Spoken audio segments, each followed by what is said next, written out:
ગારિયાધાર શહેરમાં બસ સ્ટેશનથી નવાગામ રોડ પર જવા માટે બાયપાસ રોડ હોવા છતાં સરકારી એસટી બસ, ખાનગી બસ, ટ્રક અને હેવી વાહનો સીધા શહેરના અંદરના આશ્રમ રોડ પરથી પસાર થાય છે, જેના કારણે સતત ટ્રાફિક જામ થાય છે.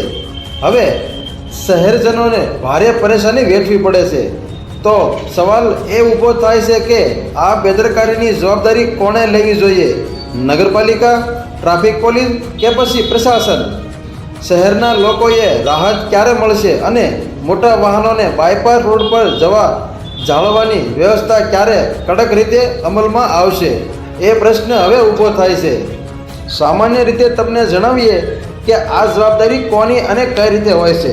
પહેલું, નગરપાલિકા શહેરની અંદર ટ્રાફિક વ્યવસ્થા સુનિશ્ચિત કરવી, બોર્ડ લગાવવું, મોટા વાહનો માટે પ્રતિબંધિત, રસ્તાઓ પર વાહનોના પ્રવેશ માટે નિયમ ઘડવા અને અમલ કરાવવાનો. બીજા નંબરે ટ્રાફિક પોલીસ વિભાગ, ટ્રાફિકનું નિયંત્રણ રાખવું, મોટા વાહનોને બાયપાસ તરફ દોરવા, નિયમ તોડનાર પર દંડની કાર્યવાહી કરવી.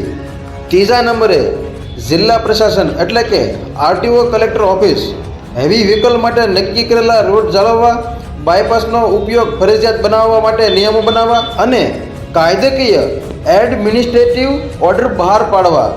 એટલે કે સીધી રીતે નગરપાલિકા, ટ્રાફિક પોલીસ બંનેની સંયુક્ત જવાબદારી થાય છે. નગરપાલિકા નિયમ બનાવે અને રસ્તાઓ પર બોર્ડ મૂકે, ટ્રાફિક પોલીસને તેનો અમલ કરાવે.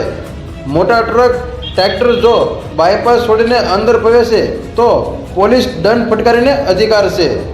વધુ અપડેટ માટે જોડાયેલા રહો ન્યૂઝ7 ગુજરાતી સાથે.